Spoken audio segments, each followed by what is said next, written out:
অনেকে বলে আমার চ্যানেলে নাকি ভারতীয়রা নাই, দাদারা নাকি নাই, দিদিরা নাকি নাই।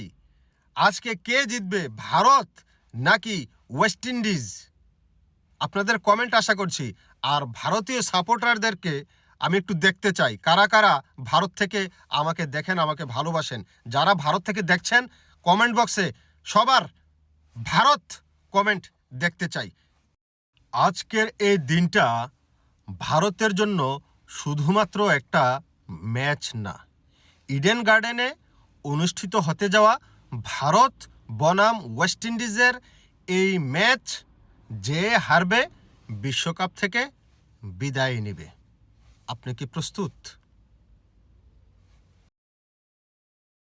সাউথ আফ্রিকার সাথে ম্যাচ হেরে যাওয়ার পর টিম ইন্ডিয়া এখন দেয়ালে পিঠ ঠেকে যাওয়া এক বাঘ, যার আক্রমণাত্মক দৃষ্টিভঙ্গি পড়েছিল জিম্বাবুয়ের উপর। জিম্বাবুয়েকে একেবারে বাঘের খামচিতে, বাঘের থাবায় পরাজিত করেছিল। আজকে ভারত কি আবার সেই বাঘের থাবা দিতে পারবে ওয়েস্ট ইন্ডিজকে, নাকি ক্যারিবীয়রা এই ম্যাচ জিতে নেবে? আলোচনা করব এই বিষয়টা নিয়ে। তবে আরেকটা বিষয় এখানে বলে রাখি, পাকিস্তানের মোহাম্মদ আমির বলেছে সে আর এই চেহারা দেখাবে না, তার এই মুখ আর দেখাবে না যদি ভারত সেমিফাইনালে যায়। এখন এটা হইতে পারে মুখের ভিতর গোবর লেপটাই দিতে পারে, তাইলে আর মুখ কেউ দেখতে পারবে না, আর না হয় সে ক্যামেরার সামনে আর কখনো আসবে না।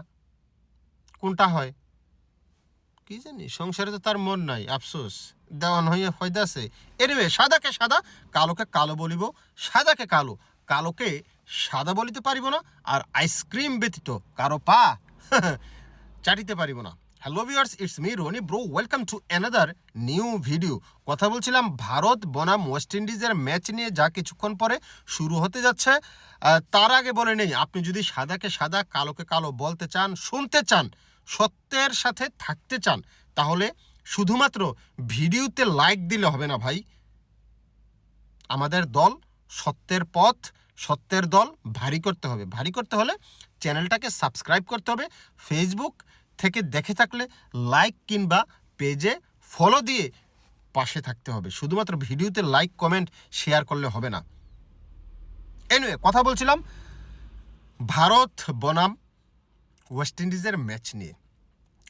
দুই দলের পরিসংখ্যান নিয়ে যদি আমি বিশ্বকাপের যেই ম্যাচগুলো খেলেছে ভারত, তার মধ্যে ভারতের ব্যাটসম্যানের দিক থেকে যদি আমি বলি, ঈশান কিষান সবচাইতে এগিয়ে আছে, 214 রান করেছে এ পর্যন্ত এই ওয়ার্ল্ড কাপে। সুতরাং তার উপর একটা বাড়তি দায়িত্ব কিংবা বাড়তি চাওয়া থাকবে ভারতীয় টিম ম্যানেজমেন্টের, যে তার ব্যাট থেকে যেহেতু রান আসছে, তার ব্যাট যেহেতু হাসছে, তার থেকে আজকেও কিছু রান আশা করবে ভারতীয় টিম ম্যানেজমেন্ট। সাথে অভিষেক শর্মার লাস্ট ম্যাচে রানে ফেরাটা ভারতের টিম ম্যানেজমেন্টের জন্য একটু স্বস্তি। আমার মনে হয় যে অভিষেক শর্মা যে 50টা করেছে আজকে, তাকে সেই কনফিডেন্সটা আসলে কাজে দিবে। ঈশান কিষান, অভিষেক শর্মা, সানজুকে খেলানোর মত কিন্তু আমার আছে। আমি কিন্তু চাই সঞ্জু স্যামসং যেন আজকেও খেলে। তারপরে ওই যে আকসার প্যাটেলই আমার কাছে মনে হয় যে বেস্ট 11-এ থাকার প্রয়োজন। তারপরে ওপেনিংটা যদি আমি এভাবে বলি, ঈশান কিষান, অভিষেক শর্মা, সঞ্জু স্যামসং, সঞ্জুকে ওয়ান ডাউন কিংবা ওপেনিংয়ে, সূর্যকুমার, তিলক ভার্মা, হার্দিক পান্ডিয়া, তারপর আকসার প্যাটেল, এভাবে যদি আসে, শিবম দুবে, আকসার প্যাটেলের আগে শিবম দুবে, এভাবে যদি আসে আমার কাছে মনে হয় যে ভালো হয়। আর বোলিং ডিপার্টমেন্টে আমার কাছে মনে হয় যে আরশদীপ সিংয়ের জায়গায় হয়তো মোহাম্মদ সিরাজকে খেলালে আরও ভালো হয়, পেস ইউনিটটা আরেকটু এফেক্টিভ আমার কাছে মনে হয়। সাথে জাসপ্রীত বুমরা তো অবশ্যই থাকবে। জাসপ্রীত বুমরা এবং মোহাম্মদ সিরাজ, এই কম্বিনেশনটা যদি হয়, সাথে হার্দিক পান্ডিয়া আপনার পেয়ে গেলেন, তারপর শিবম দুবে বল করতে পারে, তার স্পিনারে যদি আমি আনি বরুণ চক্রবর্তী থাকছে, তারপরে আকসার প্যাটেল থাকছে, এখানে 6-7 জন বোলিং অপশান ভারতের আছে। সুতরাং এটা নিয়ে আসলে টেনশন করার কিছু নেই। আকসার প্যাটেলকে দলে রাখা যায়, দলে রাখলে আপনার ব্যাটিং ইউনিটও 8 নম্বর পর্যন্ত আসে, এবং স্পিন ডিপার্টমেন্টে চাইলে 2 জন চলে আসে, বরুণ আর চলে আসে, আকসার প্যাটেল চলে আসে। তারপরে পেস ইউনিটি তো বললামই, হার্দিক পান্ডিয়া আছে, জাসপ্রীত বুমরা, মোহাম্মদ সিরাজকে চাই আমি আরশদীপ সিংয়ের জায়গায়। তো এই হচ্ছে ভারতের একাদশটা আমি চাই। আর যদি আমি ব্যাটিং বোলিংয়ের কথা যদি বলি, এই বিশ্বকাপ অনুযায়ী যেটা বলছিলাম, ঈশান কিষান সবচেয়ে এগিয়েছে, 214 রান করেছে ব্যাটিং ডিপার্টমেন্টে। বোলিংয়ে কিন্তু আপনার বরুণ চক্রবর্তী আছে 11 উইকেট সম্ভবত। আমার হাতে আইপ্যাড নাই, আমি একটু মুখস্থবিদ্যা বলতেছি, তার উপর আবার সংসারে মন নেই, দেওয়া নয় একের ফায়দা আছে, সংসারে তো মন নেই, আম কাঁঠাল খাইতে, যেটা বলতেছিলাম। তো বরুণ চক্রবর্তী 11 উইকেট সম্ভবত এগিয়ে আছে বোলিং ডিপার্টমেন্টে। আর ওয়েস্ট ইন্ডিজের ব্যাটিং ডিপার্টমেন্টে সবচেয়ে বেশি এগিয়ে আছে ওই যে হেটমায়ার মনে হয় 221 রান, 21 রান। তার মধ্যে তার 17টা ছক্কা, আমি যতটুকু মনে পড়ে 17টা ছক্কার মার সে মেরেছে। সুতরাং তাকে একটু অন্য রকমভাবে দৃষ্টি দিতে হবে। তারপরে রাদারফোর্ড আছে, রুবেন পাওয়েল আছে, সবাই মোটামুটি ওয়েস্ট ইন্ডিজের 8 নম্বর পর্যন্ত ওয়েস্ট ইন্ডিজেরও পাওয়ার হিটার আছে। তারপরে বোলিং ডিপার্টমেন্টে কি মতি জানি ওর নাম, ও সম্ভবত উইকেট বেশি আছে ওয়েস্ট ইন্ডিজের পক্ষ থেকে, 10টা না কয়টা। তো এই হচ্ছে পারফরমেন্সের ভিত্তিতে দুই দলের প্লেয়ারগুলা। জেসন হোল্ডার আছে ওই দিক দিয়ে। সব কিছু মিলে আসলে যেটা বলবো আমি, ওয়েস্ট ইন্ডিজের এই দলটার সাথে খেলা মানে পাওয়ার হিটার প্লাস টিম ইন্ডিয়ার স্পিন ডিপার্টমেন্ট আপনি এইভাবেও বিবেচনা করতে পারেন। টিম ইন্ডিয়া হয়তো স্পিনার বেশি খেলানোর চিন্তা ভাবনা করবে, যেহেতু ইডেন গার্ডেনের এই ম্যাচটা কিন্তু ডিপেন্ড করে কোন উইকেটে খেলা হবে। এর আগে যে উইকেটটা খেলা হয়েছিল একটু মন্থর উইকেট ছিল, যেটাতে স্পিনাররা মোটামুটি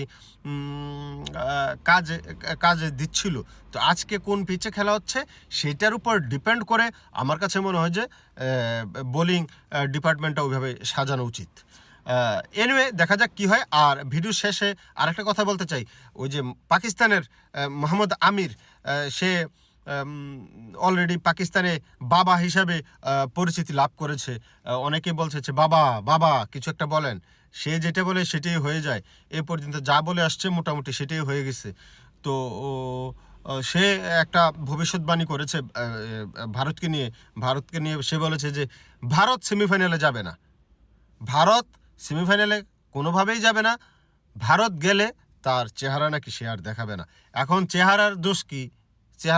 চেহারা ছবি তো খুব বেশি একটা খারাপও না, বাজার দর চলে, দেওয়ানো হয়দা আছে, চেহারার উপরে করে লাভ আছে। তো সে বলছে যে যাই হোক, সে চেহারা দেখাবে না। এখন চেহারার ভিতরে কি মুখোশ পরে রাখবে, মাস্ক পরে থাকবে, নাকি গোবর ল্যাপটাই দিবে, নাকি সে আর ছবি তুলবে না, ক্যামেরার সামনে আসবে না, এই জিনিসটা আমার ক্লিয়ার না। তবে সে বলছে আর চেহারা দেখাবে না, তার মানে কতটুকু কনফিডেন্স নিয়ে সে কথাটা বলেছে, এটা একটু দেখার বিষয় আছে। এনিওয়ে, আপনি কি মনে করেন আজকে ভারত এই ম্যাচ কি করতে পারে? ভারত কি পাবে সেমিফাইনালের টিকিট, নাকি এটাই ভারতের বিশ্বকাপের শেষ ম্যাচ? কমেন্ট বক্সে আপনাদের মতামত জানতে চাই।